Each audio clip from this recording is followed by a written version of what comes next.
Hey, I'm Decathlon Gamer, and welcome back to F1 Manager. This is episode 15. We're now a few races into the season, and we are second round of upgrades into the car for the season. So where does that put us? Well, here is our monthly car development report to state just that. We're still not good, but it is clear why we were more competitive in our most recent races. Top speed is returning.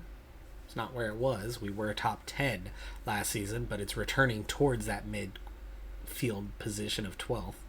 Acceleration was dead last. It's up to 15th, so making progress. Meanwhile, we've maintained our high-speed ability. In fourth, it was third at one point, but it's been fourth for a few weeks now. But the low speed and medium speed have improved drastically. They were somewhere around 15th, 16th. Now 10th each.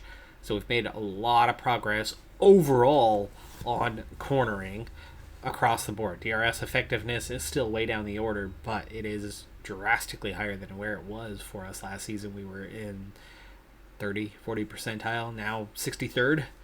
Dirty air cornering also has improved significantly, as well as our brake cooling and engine cooling still towards the back end. But competitively, we are well above the bottom of the grid now, and we are a team that should be sixth best just based on the average numbers across here, so not far from the points on a regular basis, which the last two races Logan Sargent was very close to that. He got 13th, and then in the following race we were going for it, and an unfortunate everyone mass pit stop.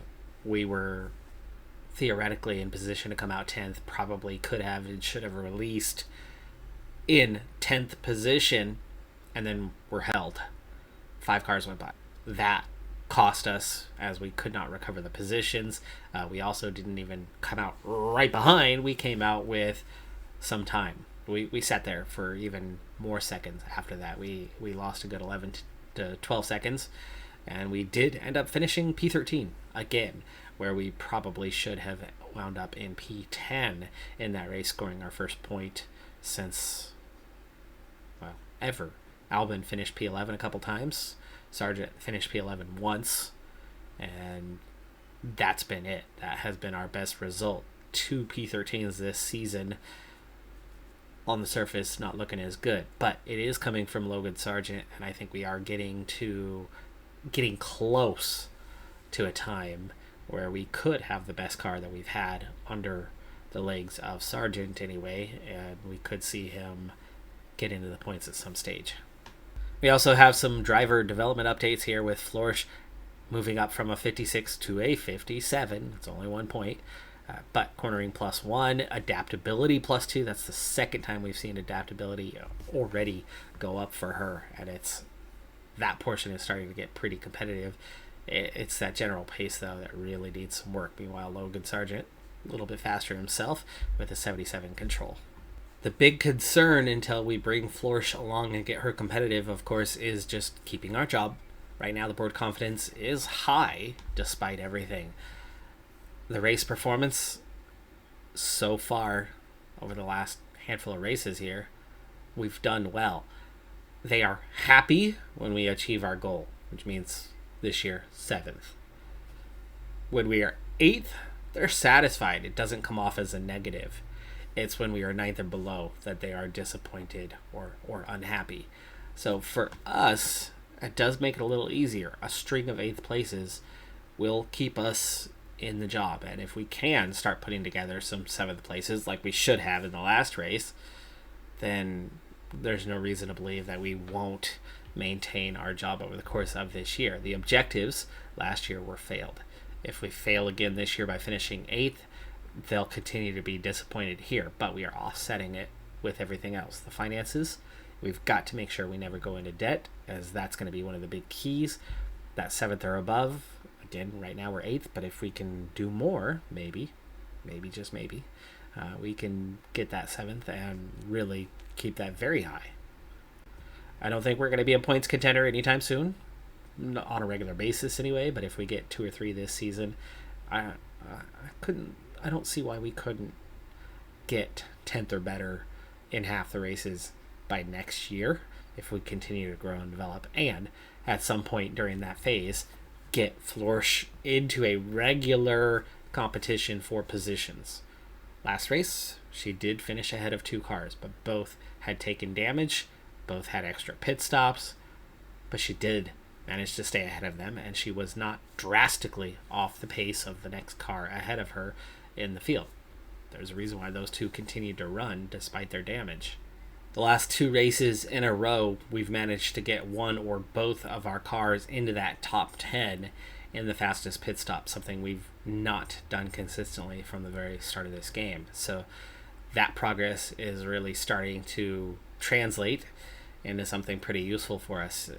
You get the feeling on that last one, if we were 1/10 of a second faster, we would have been out ahead of those 5 cars and have picked up our first 10th place or maybe an 11th place, but either way it would have been a healthy result for us. Certainly better than the one we ended up with in the time that we lost by being that fraction of a second slower. But it is showing the progress we're making, and we are going to head into our next planning phase on the pit crew development. The default one does a couple things. One, it adds fatigue, and that fatigue over the long haul is really, really off-putting for what happens with chance of mistakes. So trying to keep that lower is an important part of planning. Likewise, you of course want to decrease the estimated pit stop time long haul. For me, first objective is to keep the chance of mistake from exploding. Second objective is to improve our overall pit stop time, which we're seeing the benefits of that, and you can see we're getting into the 2-3 range now, and we did have a pit stop in that last race. One pit stop broke the 2-4 barrier, but the car build is not something that is drastically important for me, and that is the one where I'm usually making the trade-off to either keep the fatigue low or make sure that we are not seeing any increases like the car release in the mistake department, and then ultimately putting all of the spare time into lowering the estimated pit stop time while maintaining a positive balance on the car building, albeit a minor positive balance. So here's the results. I've changed a couple of the specific drills, adding one more gym training, adding a little more rest. I've taken half of the car building sessions and turned them into rest instead, and that gets us back into the well-rested category at 21%. With that little trade-off, we're lowering our chance of mistake by a small margin, but everything is seeing that slight negative instead of anything getting worse. The car building still coming up with over 1%, and actually I might be able to trade off one more of these, but at this point doesn't seem necessarily worth it. And we gain a small margin on our estimated pit stop, bringing it down to a 2-3.5, which again makes that progress towards the top end of the grid while having minimal mistakes. We'll have mistakes. I mean, there's a 13% chance. There's always a chance, and we're never going to fully make that go away. At least I don't think we will. Maybe we could eventually. Maybe we could get something perfect eventually. Wouldn't that be something? But every season it resets, right? But if we make a little progress every year, this is a series that could take quite a few seasons to get Flourish to be the champion. I'd be curious if we could ever get that down to 0%. For the second year in a row, we're looking at minor technical changes in the aerodynamics, this time specifically just in the wings, the front and rear wings. And the vote is going to come down to whether it's going to be more of a high-speed focus or a low-speed focus. On this occasion, I think what I'm going to prefer is the low speed to take the hit, because we're well placed in the high speed. We don't want to see that one drop. The hit would be bigger than if the low speed was the one that took the hit, where we are competitive but not as competitive. So you take the drop there, it's a little easier to recover, a little easier to keep your position, as opposed to when you're at the top of the grid and take a bigger hit. We do have a little bit of cash saved up now at 21 million. We're going to spend 5 million of that to get the next race simulator. As much as we need the car to continually get better, and there are ways to aid that process, that is much more of a long-term thing. What we desperately need is the weekly development for drivers bonus, because flourish off the pace is, I think, the bigger concern, both short, medium, and long term, than necessarily the car. We're making the progress on the car with or without the facilities.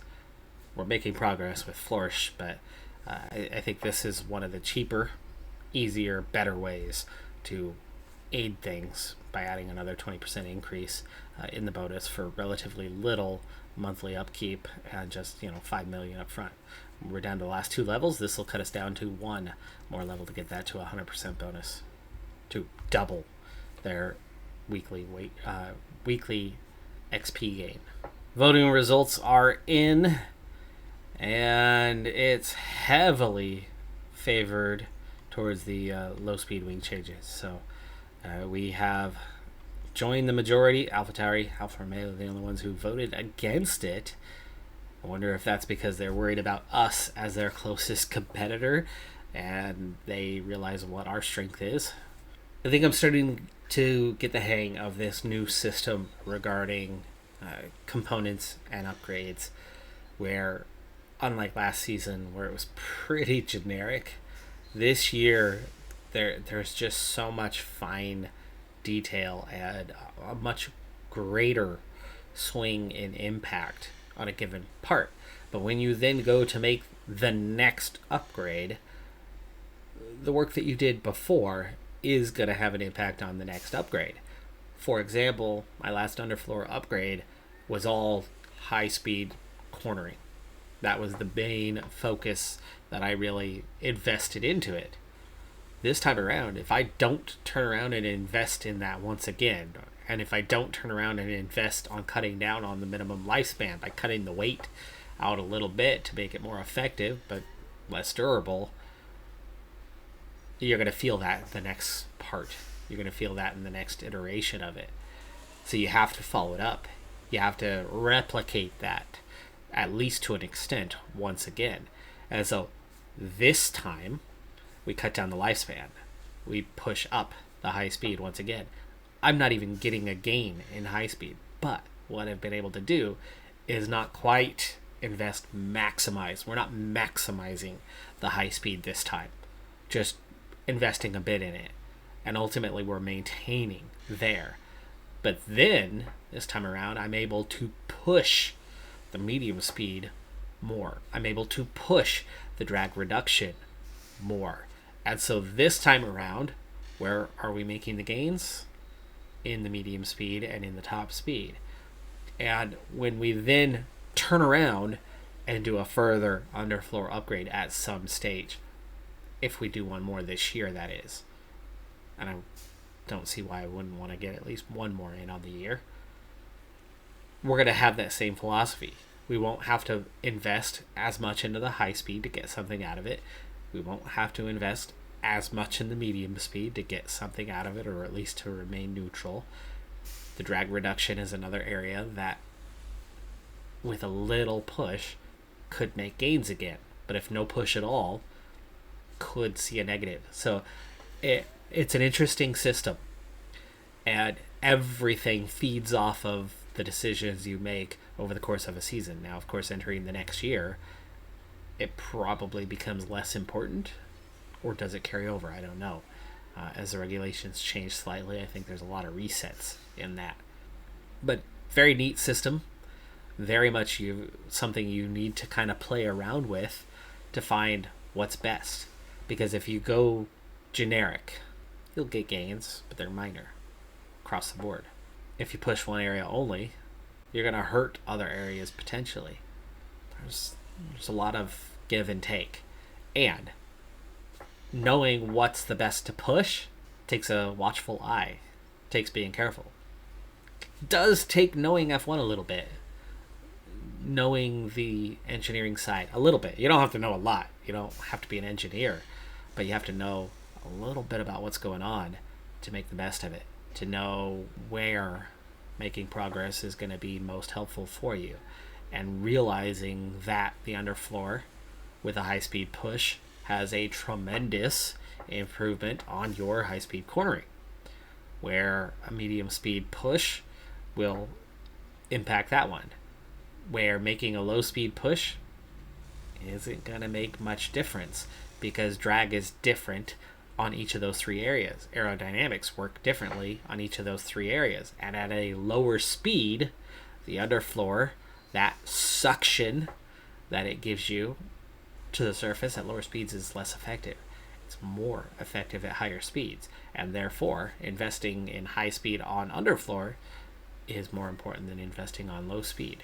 And so we aren't spending the extra to make the low speed happen because we are finding gains where it counts. And that's a good way to build a car, especially when you're still on a budget compared to the other teams and your facilities are subpar compared to theirs. They're going to invest less into a component and get more out of it. Greetings from Azerbaijan, where we're back in the country's capital. The spectacular Baku city circuit will take drivers right through the city streets, from the narrow roads of the old town to the wide highway alongside the Caspian Sea, where cars will be fighting wheel to wheel this weekend. Drivers will be battling it out on the streets of the Baku city circuit, a real contradiction of a track. From the long main straight, where the less drag the better, to the tight turns where downforce is a necessity. Teams are going to have to work hard to get that balance right. And we are sprint racing in Baku, and I really couldn't care less. We are not competitive enough to get points here. The result does not matter, does not impact what's going to happen later, and therefore we're going to sit this one out and just cruise on through. So Sargent had a P18, Florsch P20. As I did not put the effort in, I did underfuel each by a lap to help conserve the life of our engines. I put the weaker engine in for Sargent again, as a sprint race weekend is just not something I'm interested in setting us up for a difficult time on. We do have VSC in turn 1. It's definitely not Florsch. Florsch is off the back here. VSC and Sargent looks to be okay as well. Now is that and it's Sonoda. And as we get racing once again, that all but takes care of the underfueling by a lap, as we're down to already 0.3, but we are at the halfway stage. Florsch not too far off the back here, just a little bit behind Albon. 4 seconds back. Has pulled away from Bottas, 4 seconds ahead of him. Verstappen begins the last lap, and both cars are in the green. And there you go. We're going to come out of this in P16, P19 from the looks of it. We were slowly closing down Magnussen. Over the finish line, and today's winner. That's a 1-2 for the Red Bulls ahead of the Ferraris. Aston Martin a little bit off pace here compared to some of the other tracks. You know, it's not how it's supposed to work in real life any longer, but here in game, they've reverted back to the previous year's model for sprints, and your finished position in the sprint is your qualifying for the feature race. But again, the added laps, the added 25%, the added strain on the cars means this is a race that I'm just purely less interested in. And while top speed absolutely matters here, it's still not a track we're necessarily well suited to. Final checks are being carried out on the grid, and it won't be long until we get underway. There's a chance for Esteban Ocon to show what he can do here. Starting 6th gives them a great chance today. The choice is, do they protect what they've got or push for more? This should certainly be a good one, folks.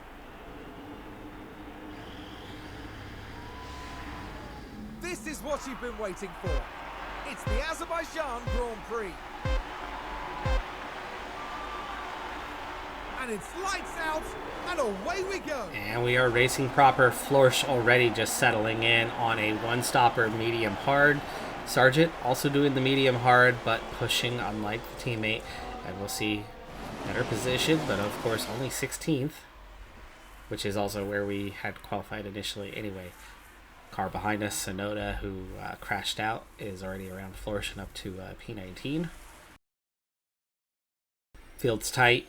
It seems like the Haas cars might be the ones we are going to be more competitive with today. The AlphaTauri is a little bit ahead of them, potentially. Shogun Yu ahead of the Haas cars, is, you know, Sonoda is generally the quicker of the pair.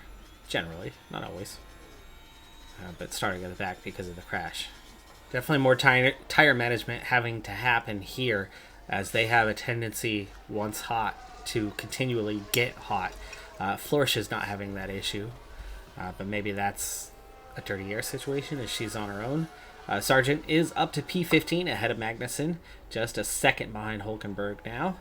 Sonoda has gotten around the Alfa Romeos, and Flourish is already 12 seconds off the back. But again, as it was 3.5 seconds on the first lap, and we didn't push on the second lap either, I didn't see exactly where we were, but assuming that she was already 6 seconds down, the fluctuations in tempo from the overheating is leading to us getting out of DRS to back within DRS. We're seeing a lot of changes with that. The pace is not necessarily consistent as we go through the race today. And Sargent comes down pit road in P16 at the time. Onto the hards. 2.325. Wow, phenomenal stop. That was so fast. Flourish is also going to be heading down pit road here in just a second from 19th position, with Albin having just pit on the previous lap, though. So that's going to drop us back down into last place. But can we be looking at a good pit stop here as well? 2.362. Good. Not great, but good. And got to keep an eye on those tire temperatures as they come up pretty quick. Around the hards, we're done for the day. Right now, we are the only ones that have opted for the hards. The undercut has worked for Sargent, as Magnussen was 10 seconds back, but with the alternative race strategy and us needing to lift and coast, I'm not sure we're going to hang on. The gap is good, but it's already down inside 7 seconds. Gaining about half a second a lap on us is pretty quick. We've also got Hulkenberg even further back pitting that much later. But again, the complications ensue on what to do. Flourish half a minute behind Albin, who's a near half a minute behind the rest of the field ahead of them. So Flourish, first one lap down. Okay, we're at the 2 kilograms, but it's lap 44. We're not recovering quick, even with the lift and coast here. Very unexpected. And a little bit problematic, because we just took turn 2 and we're just now getting Leclerc coming down the straight. We're getting to turn 3. Leclerc still hasn't even hit the start line. Start line now. Well round turn 3, meaning they're not gaining on us very quick at all. We may not have enough fuel to make it to the end. Flourish, for that matter, is struggling to get.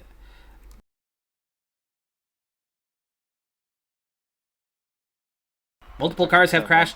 Joe ahead of us is on a penalty and having a problem. Did he take out Piastri? Can we move ahead? Be careful for debris. Is this going to be the race that works out for us? Look at that. 2 direct competitors taking each other out. On turn 1. Of course it's turn 1. That's the most common incident. Such a long, fast straight, and then a tight 90-degree turn 1 leads to a very heavy braking zone. A lot of overtaking chances at the end of the straight as well. That combination is a messy one. For now, both are still running, though.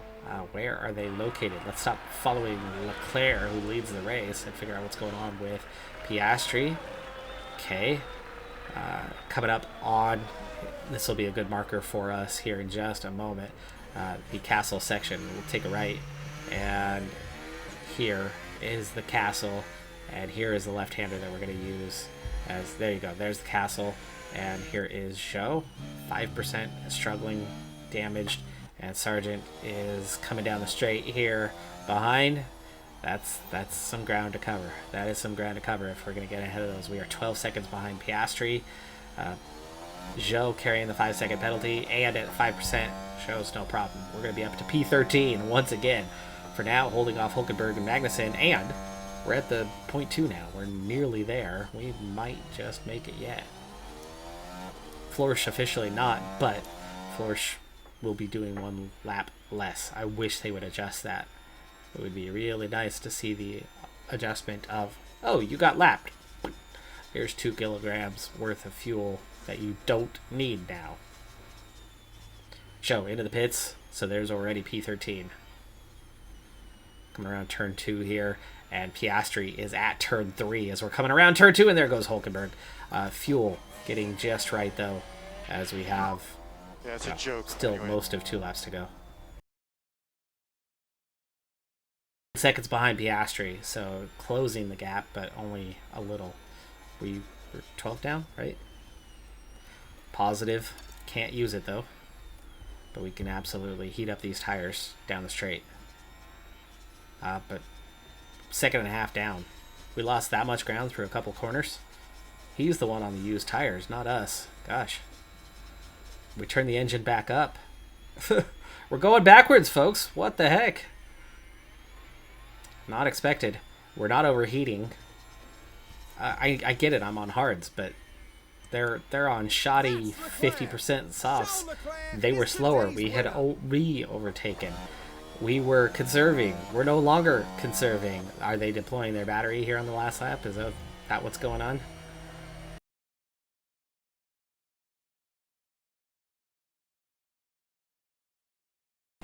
'15th. Really disappointing collapse in the final lap for Sargent to drop 2 positions to the Haas cars, who are on exhausted softs, where we were on hards that should have been hanging in there, maintaining their pace better. It seemed to be maintaining their pace better until all of a sudden in the final lap, those two went to town and drove away. Pep got around us, both of them, and drove away. It is a faster car, just barely, than ours, so I suppose there's that. After 4 races, Verstappen, near perfect, 99 points. Perez, 69. Remember, there's an extra, so 27 is perfect. Of the bottom feeders, Haas has 1 point. That's the one to watch out for right now. McLaren showing themselves as 6th best. So we really are competing for about 7th best right now on a regular basis anyway. And Haas so far holds that candle with 1 point. We are 8th. The AlphaTauri and Alfa Romeo, though. Alfa Romeo very much off pace. They are the slowest car. We've got that to our advantage. AlphaTauri, track specific, are better than us. Haas, most of the time, all the time, seems to be a little bit better than us. And same with McLaren. They're a little bit better than all 4 of us. Not by much, but it's enough. But we once again crack the standings for the fastest pit stop, and to an even greater extent. 5th for Sargent, 7th for Florsch on this one. We're going to pick up 16 points in the fastest pit stop competition, and we jump into 5th place, level with Ferrari, and making some real progress. Are we suddenly, out of nowhere, we went from 8th to 4th best in a couple of months? It's amazing. I think we were that far off the back last year. I think we were probably 10th or 9th through all or most of the season, but both of them in the 2-3s in that race. Despite 2 new upgrades to each of the wings going onto the cars, we're actually finding ourselves going down the grid order, because of course we're not the only ones working on our car. Everybody else is as well, and they have outpaced us over the current stretch. I think we had momentarily gotten ahead of them. They've since done their same sequence of upgrades to offset what we did, and we have added in a couple more on top of that. It's helped us out a little bit, but we find ourselves somewhere around 13th or 14th in most areas, though that high speed is holding at 4th.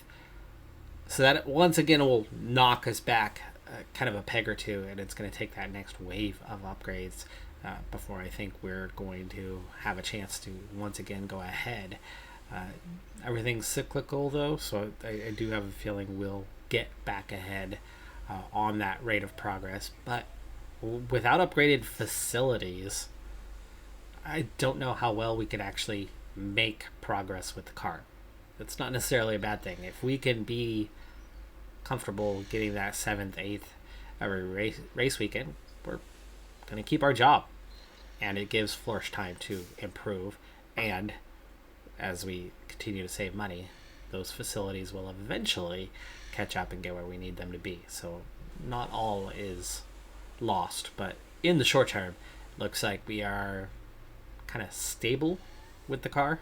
Once again, we touch down in Miami as F1 returns to the Magic City. We're in the state of year-round summer. The streets of Miami Gardens will come alive with the roar of racing, and the excitement is only just beginning. Miami has long, tight, straight sections, that need as much driver confidence and precision as a corner, as well as 3 hard braking zones. The chicane through turns 14 to 15 is particularly likely to catch drivers out and throw them into a wall. 57 laps await our competitors here in Miami, so may the best driver win. The composure of Fernando Alonso, really clear to see. 5th place is a good starting point for them. Where can they go from here? And it looks like we're good to go.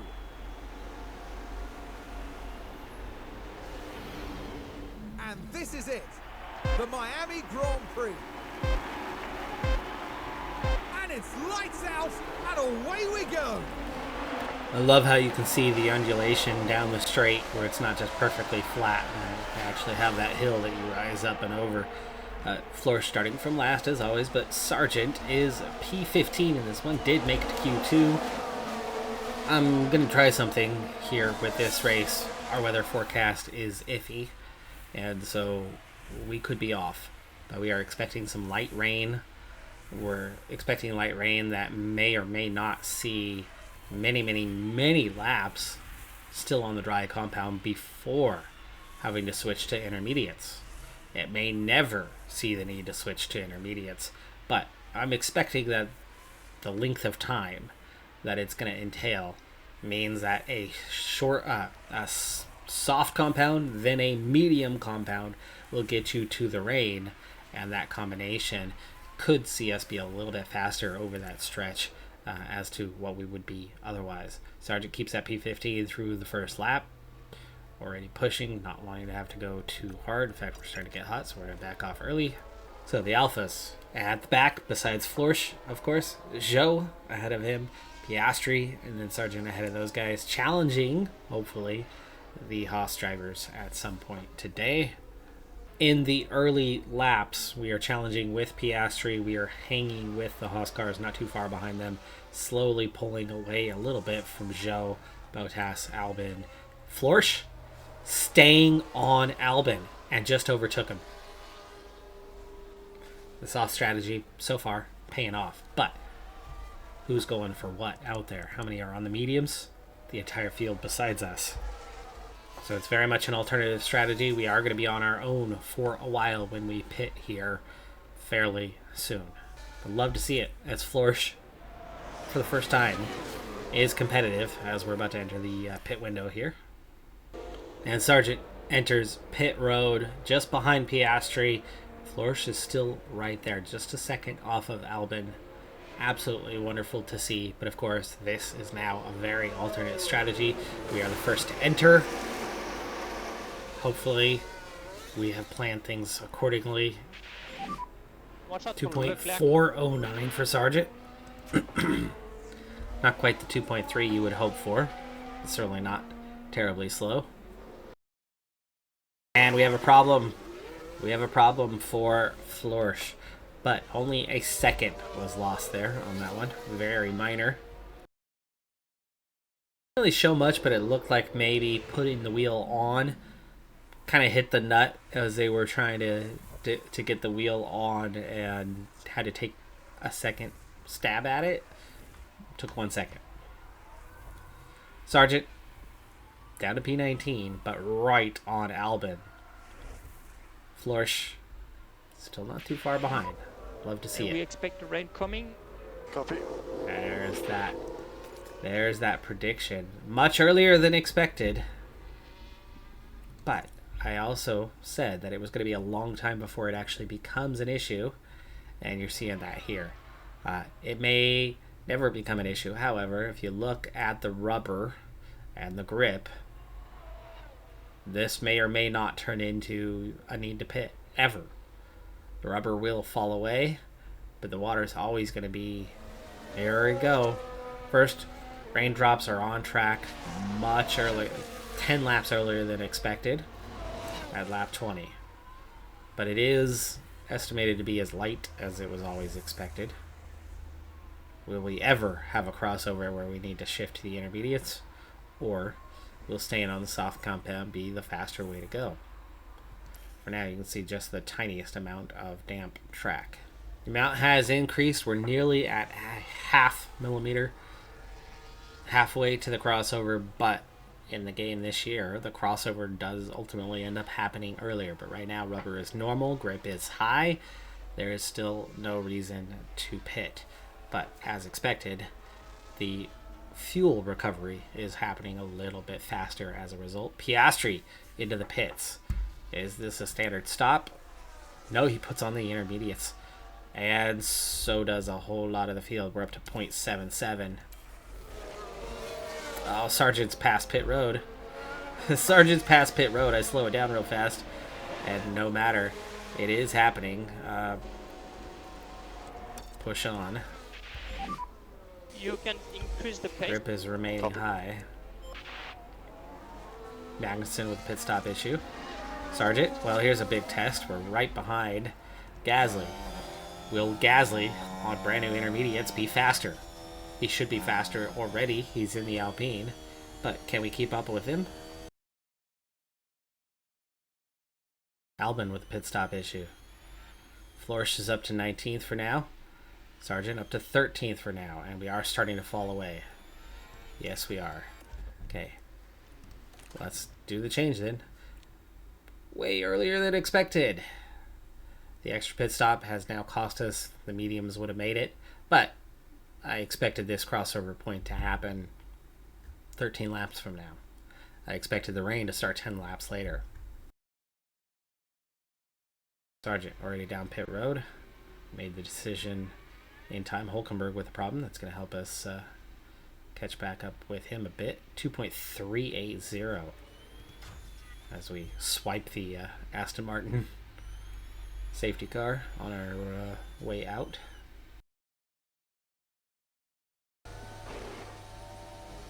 .358. Okay, should be clear at pit exit. Sargent back out in P17. Head of the Alfa Romeos. Florsch back in P20. And Florsch is just 7 seconds behind Albon. That's it. That's wonderful. Sargent also closing up right now as Joe. Can we start to make some further progress? Can we get back up near the Haas cars? We were definitely faster early in the race. That extra pit stop cost us. We were definitely faster after that, but we didn't make up enough ground.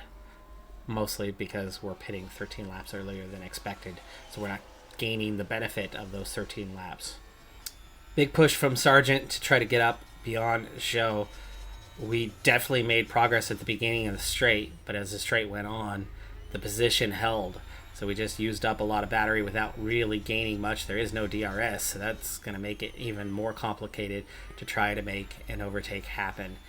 We do have one more big section coming up with another long straight. That could be a good opportunity for us to make some progress. We'll have a little bit of high-speed cornering happening in there, which is definitely an advantage for us. So we're going to go full attack for a moment, but this is very quickly putting us into the overheating. But we are able to get up alongside Joe, and then we're going to have to very quickly back off once we finish the job here. Okay, we did get the job done. Up to 16th now. And we got the tires right for Sargent without Joe getting around us. Check in on lap 44. We are now getting a little bit closer to Piastri, just 1.8 behind. The fuel gets a little bit better each lap to where we should just about make it to the end of the race without having to lift and coast. Florsch is going to get there a little bit sooner, but Florsch just 15 seconds behind Albon. 15 seconds. We've made an on-track pass. We've been ahead temporarily. We've made an extra pit stop. Again, the Weather Center kind of caught us out a little bit, but so much more competitive.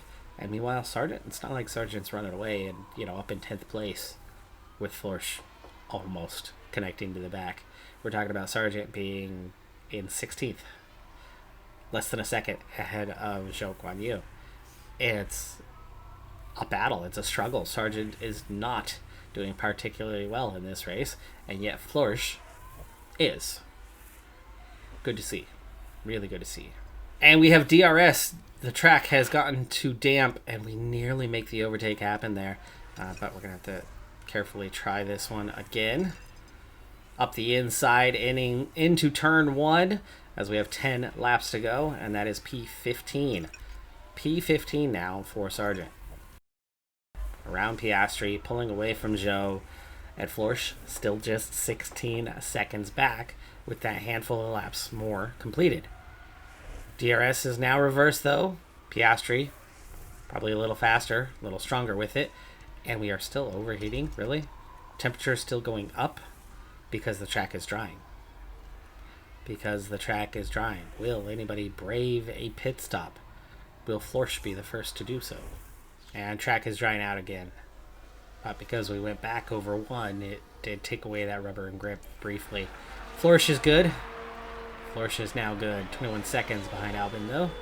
But really has done extremely well in this race. Meanwhile, Sargent 1.6 behind. We're not going to beat Tsunoda. Tsunoda's going to pick up a point at the current rate. We need Gasly to catch up, but Gasly 7 seconds behind. Russell caught up behind Gasly, and it looks like Tsunoda is going to snatch a point, which is going to drop us. It's going to drop us to 9th in the standings. Fuel is nearly right, but I want to have just a little bit of extra for the final lap, so we're going to stay like this. We're holding the gap at 2.5, so we'll come charging in. All right, 0.2 is not much, but that's what we're going to push for here. Florsch nearly a lap down to Sargent, so as close as we are to the Alfa Romeos, we're still not close to our teammate. That has not changed. It just shows how far off the back their team is, their car is. And we are down to 2 laps to go. 2 laps to go. We've pulled back 1 second since starting to push and going neutral on the fuel. The fuel plenty to make a big push on the final lap, but can we get within DRS range before that time? We're at 1.1. Leclerc starting the last lap, not far from lapping us, but we are fine. We will certainly not be caught here on that last lap. Leclerc takes the win. Ferrari back on top. It's the first time I think they've been back on top this season. Alonso second, Perez third, Sainz fourth, Verstappen really missing out for the first time here, all the way down in 5th place. Hamilton 6th. Way behind. Top 5 really running away with it here. Stroll struggling down in P7 today. And here we go. Final straight until you make those last couple of turns and then head down. So what DRS? And there goes the battery. He defends to the inside. Can we get up alongside him? Most impressive thing about today, though, is Florsch. Ooh, make a cut to the inside, but then don't challenge. That's weird. Okay, that was weird. Sargent, that was like a poor attempt at an overtake. That was really poor. He backs off after failing to do so, but that's going to be a P16 for him. No difference really between 15th and 16th, especially it's not overtaking a team. 9th today, but most importantly though, it's Tsunoda who gets a point, and that's costly. That's going to drop us to 9th in championship. That could be a problem, as they want 7th. 9th was never going to be a problem. 8th was going to be easy enough to do. It's been a very or 8th or 9th was going to be easy enough to do, but now. That is going to do it for this episode though. I'm Decathlon Gamer. Like, comment, subscribe, and I'll see you next time. Have a good one. Be safe out there. Bye for now.